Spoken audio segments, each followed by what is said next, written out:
مولاي صل وسلم دائما ابدا بحمد اللہ۔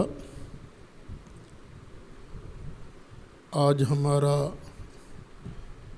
16واں سبق ہے سورہ بقرہ کی آیت نمبر 14 سے سبق کا آغاز کر رہے ہیں۔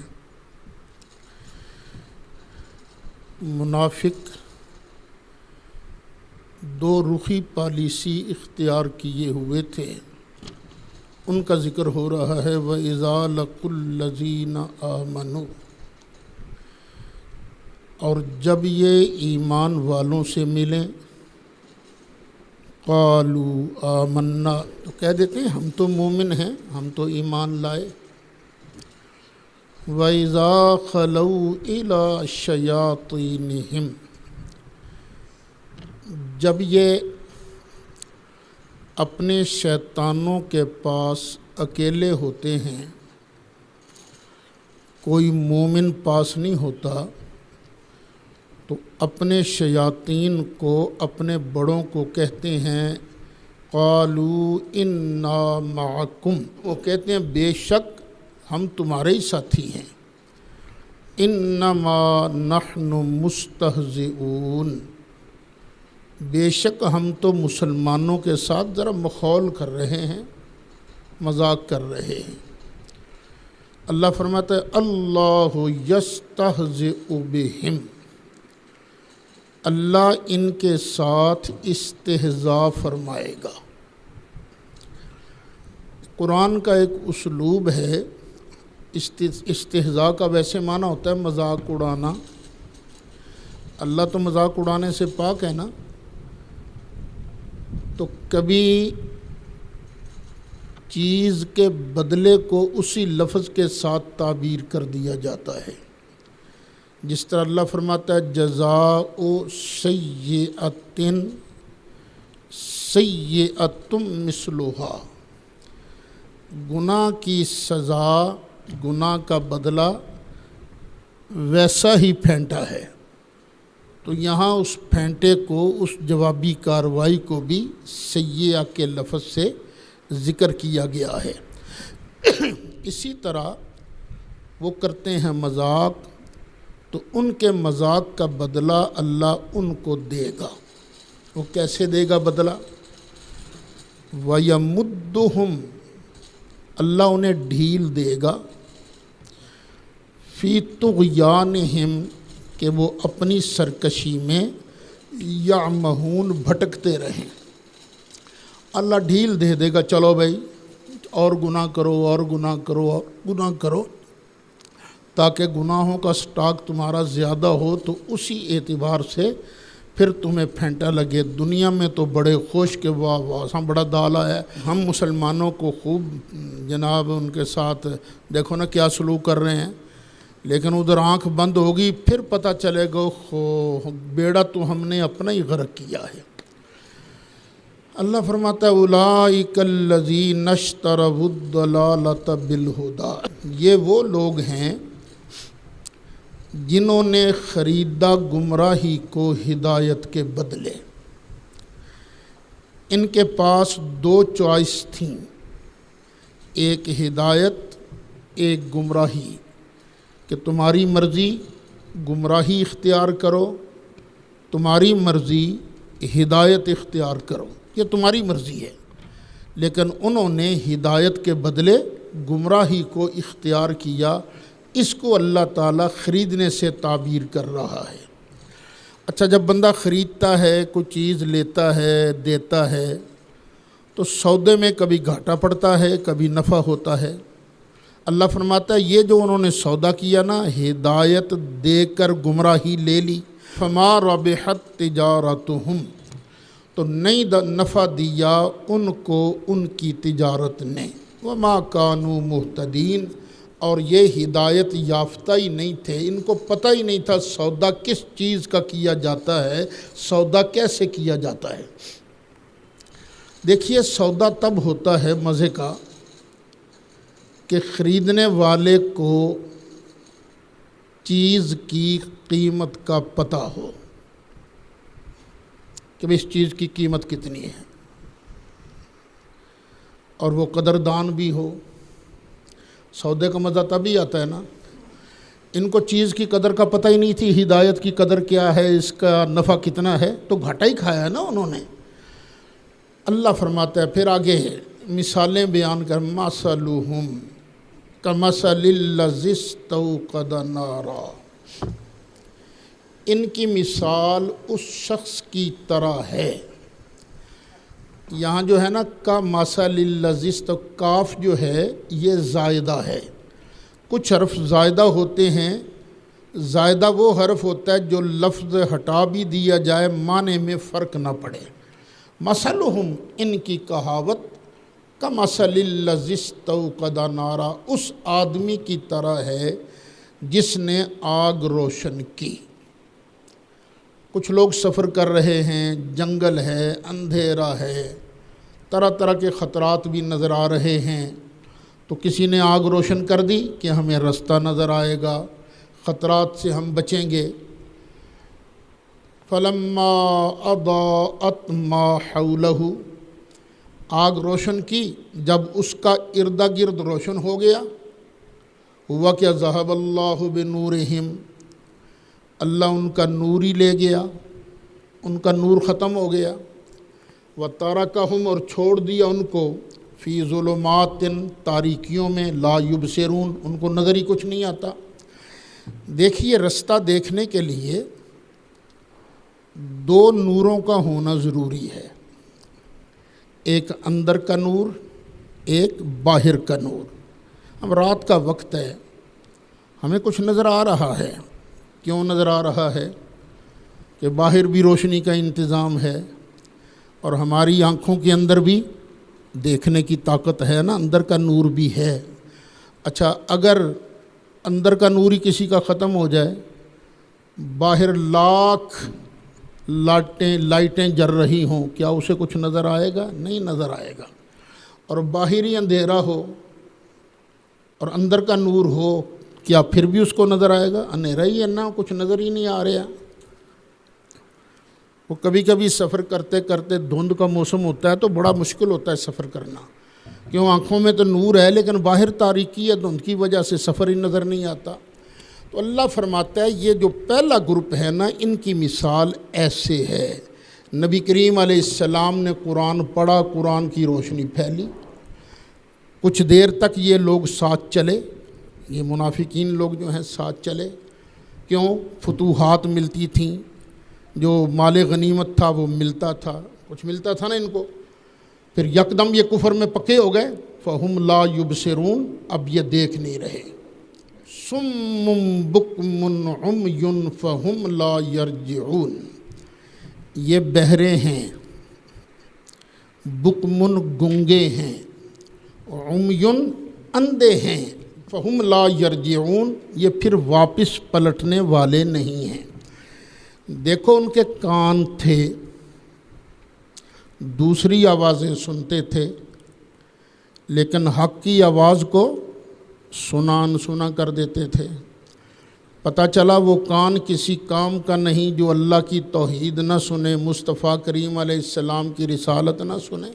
وہ کان کس کام کا؟ وہ سمن، وہ بہرے ہیں، بکمن، زبانیں تھیں ان کی اور تڑ بولتے تھے وہ، لیکن اللہ کی شان نہیں بیان کرتے تھے، اللہ کی وحدانیت نہیں بیان کرتے تھے، مصطفیٰ علیہ السلام کی عظمت نہیں بیان کرتے تھے۔ تو جو زبان اللہ کی توحید بیان نہ کرے، نبی کریم علیہ السلام کی عظمت، شان اور رفعت بیان نہ کرے، وہ گونگی ہے۔ عمیٌ، یہ اندھے ہیں، اور جو آنکھ مصطفیٰ کی شان نہ دیکھے وہ اندھی ہے، اور کیا ہے؟ فہم لا یرجعون، وہ واپس نہیں آئیں گے۔ کیوں؟ اس لیے کہ ان کے کرتوت ہی ایسے ہیں جن کی وجہ سے ان کے دلوں پر مہر لگ گئی ہے۔ اس کو ختم اللہ علی قلوبہم کے ساتھ ملا کر پڑھو۔ دوسری مثال، او کصیب من السماء، یا جس طرح آسمان سے زور کی بارش ہو رہی ہو، زور کمی پڑ رہا ہو، فیہ ظلمات، تو اس میں اندھیریاں بھی ہوتی ہیں، ورعد، اور کڑک بھی ہوتی ہے، کڑک کی آواز نہیں آتی ہے، وبرق، اور بجلی ہوتی ہے، یجعلون اصابعہم فی آذانہم، تو یہ منافق کیا کرتے ہیں، اپنے کانوں میں انگلیاں ٹھونس لیتے ہیں تاکہ کڑک کی آواز نہ آئے، من السوائے، کے کڑک کی وجہ سے، حذر الموت، موت سے ڈرتے ہوئے، واللہ محیط بالکافرین، اور اللہ تعالیٰ کافروں کو گھیرے میں لیے ہوئے ہے، گھیرنے والا ہے، کوئی اللہ کی پکڑ سے باہر نہیں ہے۔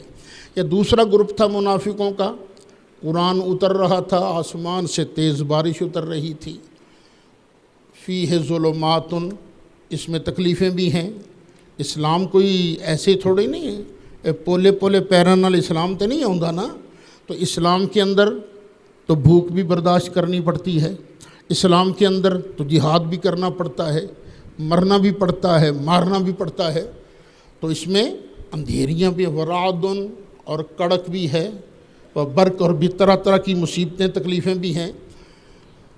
تو یہ لوگ نا یہ اپنے کانوں میں انگلیاں دے لیتے ہیں، نہیں چلتے اسلام کے ساتھ۔ یکاد البرق یخطف ابصارہم، قریب ہے کہ بجلی ان کی بصارتوں کو اچک لے، ان کی بینائی کو ختم کر دے، قریب ہے کہ بجلی ان کی بینائی ختم کر دے۔ یہاں یاد رکھنا یکادو یہ فعل مضارع کا صیغہ ہے، کادا یکادو سے فعل مضارع کا جو مثبت صیغہ ہے، قرآن میں جہاں بھی واقع ہوا ہے اس کا وقوع نہیں ہوا۔ یکاد البرق کو قریب ہے کہ بجلی ان کی نگاہوں کو اچک لے، لیکن اچکا نہیں، قریب ہے کہ بجلی ان کی نگاہوں کو اچک لے۔ کلما اضاء لہم، جب کبھی ان کے لیے روشنی ہوتی ہے، مشوا فیہ ہے تو اس روشنی میں چلنے لگتے ہیں۔ دیکھو اندھیرا ہو، بارش ہو، تو جب کبھی بجلی چمکی، رستہ نظر آیا، 2 قدم اٹھا لیے، اور جب روشنی ختم ہو گئی پھر وہیں کے وہیں کھڑے رہ گئے۔ تو جس طرح یہ منافقین ہیں، جب ان کو کوئی مال غنیمت نظر آتا، فتوحات نظر آتی، یہ مسلمانوں کے ساتھ چلتے، وَإِذَا أَظْلَمَ عَلَيْهِمْ، اور جب تکلیفوں کا وقت آتا اور جب ان پر اندھیرا چھا جاتا، قاموا، تو کھڑے کے کھڑے رہ جاتے۔ وَلَوْ شَاءَ اللَّهُ لَذَهَبَ بِسَمْعِهِمْ وَأَبْصَارِهِمْ، اور اگر اللہ چاہتا تو ان کے کان بھی لے جاتا، ان کی بصارت بھی لے جاتا۔ ان اللہ علی کل شیء قدیر، بے شک اللہ ہر چیز پر قادر ہے۔ یہاں یاد رکھنا علی کل شیء قدیر کا معنی یہ نہیں کہ اللہ اپنا شریک بھی بنا سکتا ہے، یہ معنی نہیں کہ اللہ تعالیٰ اپنا مرڈر کر سکتا ہے، یہ معنی نہیں کہ اللہ جھوٹ بھی بول سکتا ہے، زنا بھی کر سکتا ہے، نہیں۔ اس کا معنی یہ ہے القرآن یفسر بعضہ بعضا، کہ قرآن اپنے بعض حصہ کی تفسیر خود بیان کرتا ہے۔ تو اس کا مطلب یہ وَهُوَ عَلَى مَا يَشَاءُ قدیر، جو اللہ چاہتا ہے وہ کر لیتا ہے۔ ہر وہ عیب کی چیز جو عیب کی چیز ہوگی شان الوہیت کے لائق نہیں، اللہ کی قدرت اس سے متعلق ہے ہی نہیں، اللہ تعالیٰ عیب والی چیزوں سے ورا ہے۔ یا ایہا الناس اعبدوا ربکم الذی خلقکم، اے لوگو اعبدوا ربکم، اپنے رب کی عبادت کرو، کسی اور کی عبادت نہیں کرنی، پوجا صرف اور صرف اپنے اللہ کی کرنی ہے۔ اچھا دھیان رکھنا، بعض لوگوں کو مسالہ لگتا ہے زیادہ، تو وہ نا انٹ شنٹ جو دل میں آئے وہ کہتے رہتے ہیں۔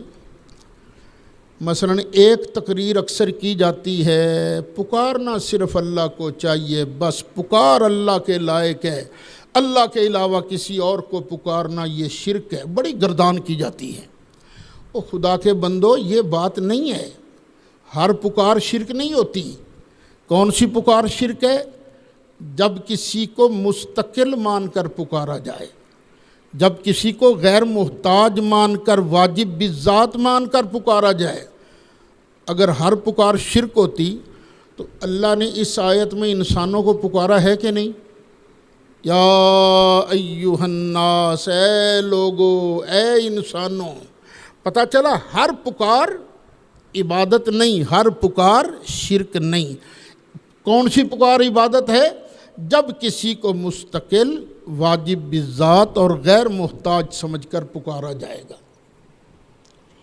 الذی خلقکم، اس کی عبادت کرو جس نے تم کو پیدا کیا ہے۔ اب یہ پیدا کرنا تو بہت بڑا احسان ہے نا۔ اب یہ تم جو اٹھتے بیٹھتے ہو، دیکھتے ہو، مزے کرتے ہو، کھاتے پیتے ہو، یہ کس کے صدقے؟ جس نے تمہیں پیدا کیا۔ تو جس نے تمہیں یہ سب کچھ دیا ہے، پھر عبادت کے لائق بھی تو وہی ہے نا، اسی کی عبادت کرو۔ صرف تم پر احسان نہیں کیا، والذین من قبلکم، ان لوگوں کو بھی پیدا کیا جو تم سے پہلے تھے، تمہارے باپ کو، تمہارے دادا کو، تمہارے پردادا کو، جتنے اوپر تک کے لوگ ہیں، تم کو بھی پیدا کیا، تم سے پہلوں کو بھی پیدا کیا، تم پر بھی احسان کیا، اور باپ دادا پر احسان بھی تو تم پر احسان ہے نا۔ تو اس لیے صرف اللہ تعالیٰ کی عبادت کرو، اللہ تعالیٰ کو پوجو۔ لعلکم تتقون، تاکہ تم پرہیزگار بن جاؤ۔ کبھی کبھی لعل کے معنی میں بھی آتا ہے کہ تاکہ تم پرہیزگار بن جاؤ۔ اللہ نے تمہیں کیوں پیدا کیا؟ تاکہ تم اس کی عبادت کرو، ریاضت کرو، اس کا کہنا مانو، حقوق اللہ ادا کرو، حقوق العباد ادا کرو، تاکہ تم پرہیزگار بن جاؤ۔ الذی جعل لکم الارض فراشا، وہ پروردگار جس نے بنایا تمہارے لیے زمین کو بچھونا، والسماء بناء، اور آسمان کو عمارت بنایا، چھت بنایا، وَأَنزَلَ مِنَ السَّمَاءِ مَاءً، اور اس نے اتارا اوپر سے پانی۔ پانی کہاں سے آتا ہے؟ بادل سے، آسمان سے نہیں آتا۔ کہاں سے آتا ہے؟ بادل سے۔ اور بادل کہاں ہوتا ہے؟ اوپر۔ اور کبھی کبھی ہر وہ چیز جو اوپر ہونا اس کو بھی سما کہا جاتا ہے۔ اتارا اس نے آسمان سے پانی، فَأَخْرَجَ، پھر نکالے اللہ نے، بِہِ، اس پانی کے وسیلہ سے، اس پانی کے ذریعہ کیا نکالی چیزیں؟ الثمرات، پھل نکالے، پھل نکالے۔ کیوں؟ رزقاً لکم، تمہارے لیے رزق بنیں گے نا، تمہارے کھانے کے لیے اللہ نے پانی کے ذریعے پھل پیدا کیے۔ فَلَا تَجْعَلُوا لِلَّهِ أَنْدَادًا، تو یاد رکھنا یہ سب کچھ کرنے والا وہی اکیلا ہے، اس لیے تم کسی اور کو اللہ کا ند نہ بناؤ۔ ند کا معنی ہوتا ہے ضد، ضد، شریک، اللہ کا شریک نہ بناؤ۔ یہاں ایک سوال پیدا ہوتا ہے، مشرکین مکہ اپنے بتوں کو اللہ کے برابر تو نہیں سمجھتے تھے، پھر کیوں کہا گیا فَلَا تَجْعَلُوا لِلَّهِ أَنْدَادًا؟ تو یاد رکھ لینا، جو چیزیں اللہ کی شان کے لائق ہیں، جو اللہ کی صفات ہیں، ان صفات میں سے کسی ایک صفت کو بھی کسی اور کے اندر مان لینا یہ اللہ کا ند ٹھہرانے کے برابر ہے۔ وہ چونکہ یہ لائق عبادت ہونا صرف اللہ کی صفت ہے نا، تو وہ لائق عبادت اپنے بتوں کو بنایا کرتے تھے، بتوں کو کہا کرتے تھے۔ فرمایا فَلَا تَجْعَلُوا لِلَّهِ أَنْدَادًا وَأَنْتُمْ تَعْلَمُونَ، تم جانتے ہو، جان بوجھ کر تو اللہ کا شریک نہ بناؤ۔ اللہ کے برابر نہ کسی کو بناؤ، اللہ کے برابر کوئی بھی نہیں، نہ کوئی نبی نہ کوئی ولی، کوئی اللہ کے برابر نہیں ہے، سارے کے سارے اللہ کے محتاج ہیں۔ کائنات میں صرف ایک ہستی ہے جو کسی کی محتاج نہیں، وہ کون سی ذات ہے؟ اللہ، اسی کی عبادت کرنے کا اللہ تعالیٰ نے حکم دیا ہے۔ سارے نبی یہی پیغام لے کر آئے کہ صرف اللہ کی عبادت کرنی ہے، کسی اور کی نہیں کرنی، اور نبی کریم علیہ السلام بھی یہی پیغام لے کے آئے۔ نبی کریم علیہ السلام کو اللہ نے دیا قرآن، سرکار قرآن پڑھ پڑھ کر سناتے تھے، اور لیکن کچھ لوگ کہتے تھے نہیں یہ تو مصطفیٰ نے اپنی طرف سے گھڑ لیا ہے۔ تو اللہ آگے کیا فرماتا ہے؟ وَإِن كُنتُمْ فِي رَيْبٍ مِّمَّا نَزَّلْنَا، اگر تم ہو کسی شک میں، مِّمَّا نَزَّلْنَا اس میں سے جو ہم نے دھیرے دھیرے اتارا ہے، عَلَىٰ عَبْدِنَا اپنے اس عبد پر، اپنے اس بندے پر، فَأْتُوا بِسُورَةٍ مِّن مِّثْلِهِ تو جاؤ قرآن جیسی ایک صورت بنا کے لے آؤ، ایک صورت بنا کے لے آؤ، اور پھر وَادْعُوا شُهَدَاءَكُمْ اس پوری دنیا میں تمہارے جتنے حمایتی ہیں ان کو بھی جمع کر لو۔ ہم چیلنج کرتے ہیں کہ تم سب مل کر قرآن جیسی ایک صورت بنا دو، ان کنتم صادقین اگر تم اس دعوے میں سچے ہو کہ قرآن اللہ کا کلام نہیں، تو جاؤ ہم کہتے ہیں اس جیسی کوئی چیز بنا کے لے آؤ، ایک صورت بنا کے لے آؤ۔ اچھا، پہلے اللہ تعالیٰ نے نکالو 15واں پارہ، سورۃ بنی اسرائیل، آیت نمبر 88، قُلْ لَئِنِ اجْتَمَعَتِ الْإِنسُ وَالْجِنُّ فرما دیجئے اگر اکٹھے ہو جائیں سب انسان اور سارے جن، کس بات پر؟ عَلَىٰ أَن يَأْتُوا بِمِثْلِ هَٰذَا الْقُرْآنِ کہ اس قرآن کی مثل لے کے آئیں گے، تو اللہ فرماتا ہے لا یأتون بمثلہ سارے انسان اور جن ٹل لگا لیں، پورے قرآن جیسی کتاب نہیں بنا سکتے۔ وَلَوْ كَانَ بَعْضُهُمْ لِبَعْضٍ ظَهِيرًا خواہ ایک دوسرے کی مدد بھی کیوں نہ کریں، پھر بھی سارے مل کر قرآن کی مثل نہیں بنا سکتے۔ پہلے چیلنج کیا کیا گیا تھا کہ قرآن کی، پورے قرآن جیسی مثل لے کے آؤ، پہلا چیلنج یہ تھا۔ پھر دوسرا چیلنج سورہ ہود ہے،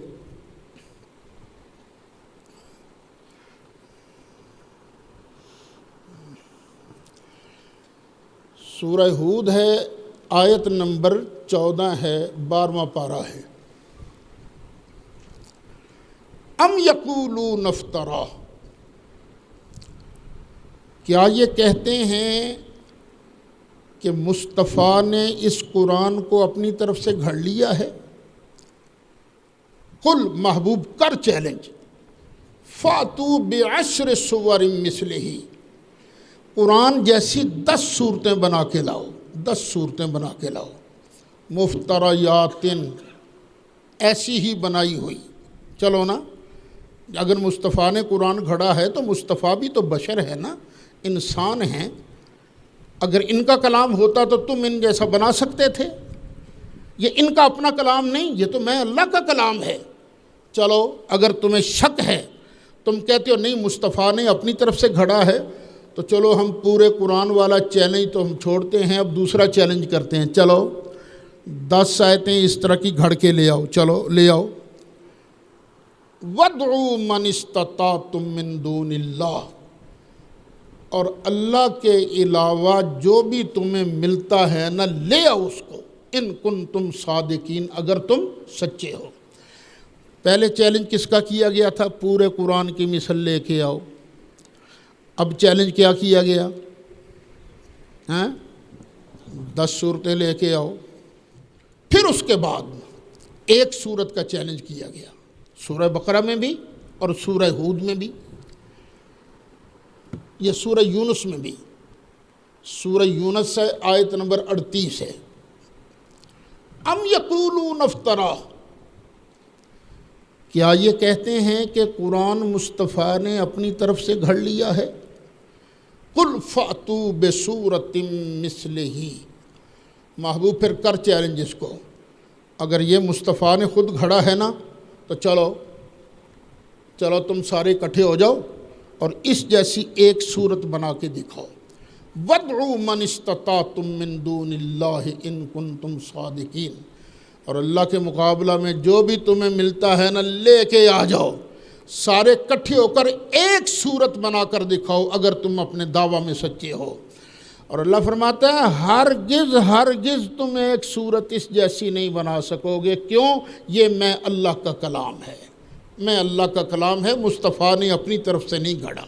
اسی کو اللہ پہلے پارے میں بیان فرماتا ہے، وَإِن كُنتُمْ فِي رَيْبٍ مِّمَّا نَزَّلْنَا عَلَىٰ عَبْدِنَا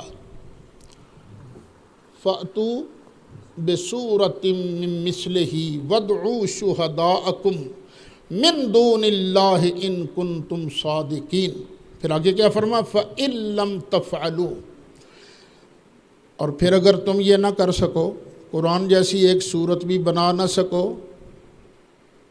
پھر آگے دوسری تحدی، دوسرا اعلان، وَلَن تَفْعَلُوا، میں رب اعلان کرتا ہوں ہرگز تم ایک صورت بھی اس جیسی بنا نہیں سکو گے، تو پھر فَاتَّقُوا النَّارَ، بدبختو پھر تو ڈرو نا آگ سے، الَّتِي وَقُودُهَا النَّاسُ، جس کا ایندھن ہوں گے لوگ، یہ کافر جو ہے نا ان پر آگ جلائی جائے گی۔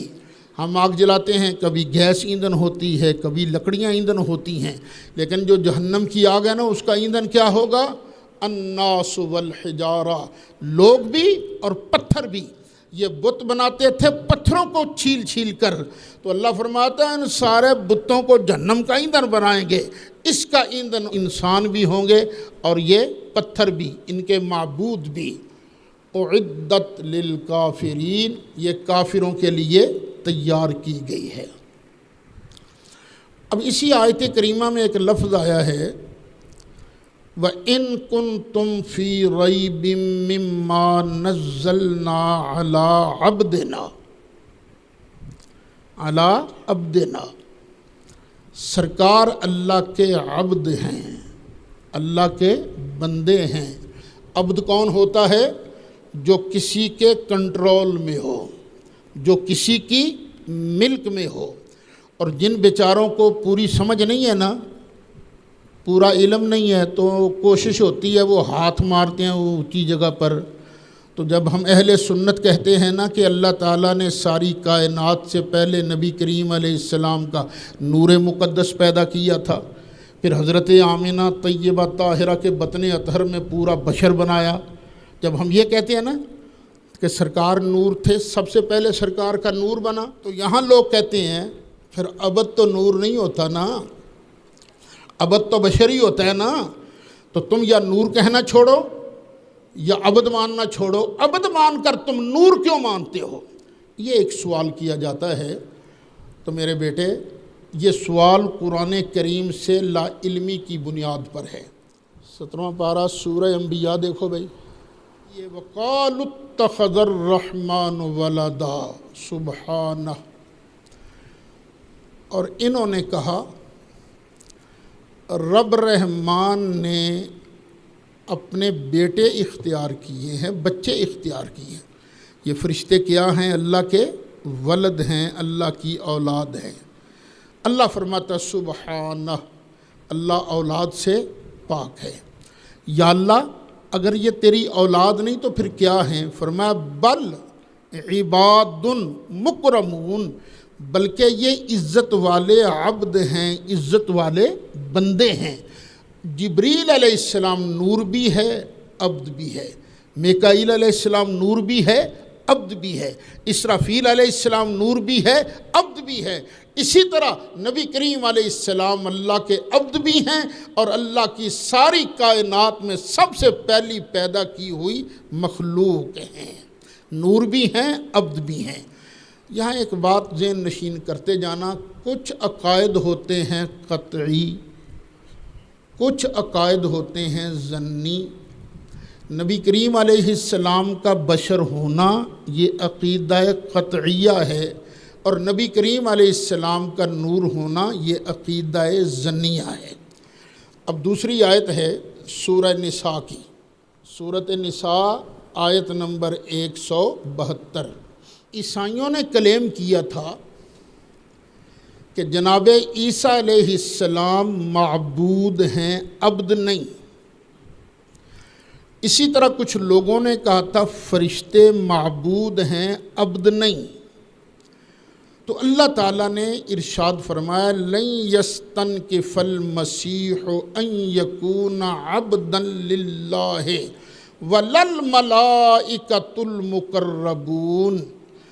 مسیح بھی اللہ کا عبد ہونے میں کوئی شرم محسوس نہیں کرتے، اور نہ ہی مقرب فرشتے اللہ کا عبد بننے میں کوئی نفرت یا شرم محسوس کرتے ہیں، نہیں۔ پتہ چلا قرآن سے حضرت مسیح بھی عبد، نبی کریم علیہ السلام بھی عبد، ملائکہ مقربین بھی عبد۔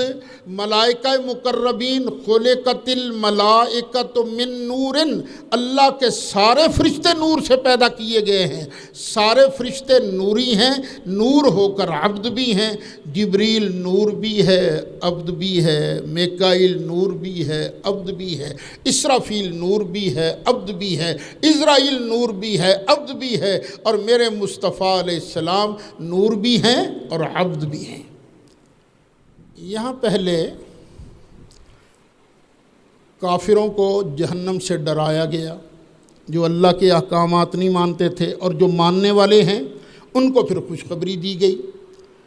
فرمایا وَبَشِّرِ الَّذِينَ آمَنُوا وَعَمِلُوا الصَّالِحَاتِ، محبوب خوشخبری دے دیجئے ان لوگوں کو جنہوں نے ایمان قبول کیا اور اچھے عمل کیے۔ اچھا یہاں غور کیجئے گا، جہاں پر ایمان اور عمل صالح کٹھے بیان ہوتے ہیں نا، بالعموم، ہر جگہ تو نہیں، بالعموم ایمان پہلے آتا ہے اور عمل صالح بعد میں آتا ہے۔ کیسے ہے آیت والتین والزیتون وطور سینین وہذا البلد الامین لقد خلقنا الانسان فی احسن تقویم ثم رددناہ فی اسفل السافلین۔ آگے الا الذین آمنوا وعملوا الصالحات، اسفل السافلین میں ایمان والے نہیں جائیں گے، ایمان پہلے عمل صالح بعد میں۔ والعصر ان الانسان لفی خسر الا الذین آمنوا وعملوا الصالحات، سارے انسان گھاٹے میں ہیں سوائے ان کے جو ایمان لائے اور اچھے کام کیے۔ ایمان پہلے اور عمل صالح بعد میں، کیوں؟ تاکہ پتہ چل جائے لوگوں کو جس عمل سے پہلے ایمان ہوگا وہ عمل اللہ کی بارگاہ میں قبول ہوگا، اور جس عمل سے پہلے ایمان نہیں ہوگا وہ اللہ کی بارگاہ میں قبول نہیں ہوگا۔ اس لیے ہم اہل سنت و جماعت یہ بیان کرتے رہتے ہیں، لوگوں کی خدمت میں گزارش کرتے رہتے ہیں، اپنے اعمال کی ویلیو اگر چاہتے ہو تو مصطفیٰ کریم علیہ السلام سے محبت کرو۔ سرکار کی محبت کے بغیر الا لا ایمان لمن لا محبت لا، اور خبردار مصطفیٰ کی محبت کے بغیر ایمان ہی کوئی نہیں۔ الا لا ایمان لمن لا محبت لا، الا لا ایمان لمن لا محبت لا۔ تو جس کے دل میں سرکار کی جتنی محبت ہوگی اتنا ہی اس کا ایمان قوی ہوگا۔ اور پھر محبت کا ثمرہ بھی ہوتا ہے، وہ جھوٹی محبت ہوتی ہے کہ بندہ آکھے میں آکھے تے نہیں لگنا پر مینوں پیار بڑا ہے، نہیں، وہ پیار ہوتا ہی نہیں ہے۔ پیار اصل میں ہوتا ہی وہ ہے جب وہ محبوب کہے تو بندہ پلک جھپکنے سے پہلے اس کام کے لیے ریڈی ہو۔ ابا کہے ਪੁੱਤਰ ਮੈਨੂੰ ਪੀੜ ਹੋ ਰਹੀ, ਜ਼ਰਾ ਲੱਤਾਂ ਤੇ ਘੁੱਟ। ਅੱਬਾ ਜੀ ਅੱਲਾ ਦੀ ਕਸਮ ਤੁਸੀਂ ਸੋਹਣੇ ਬੜੇ ਹੋ। ਆਖੇ ਪੁੱਤਰ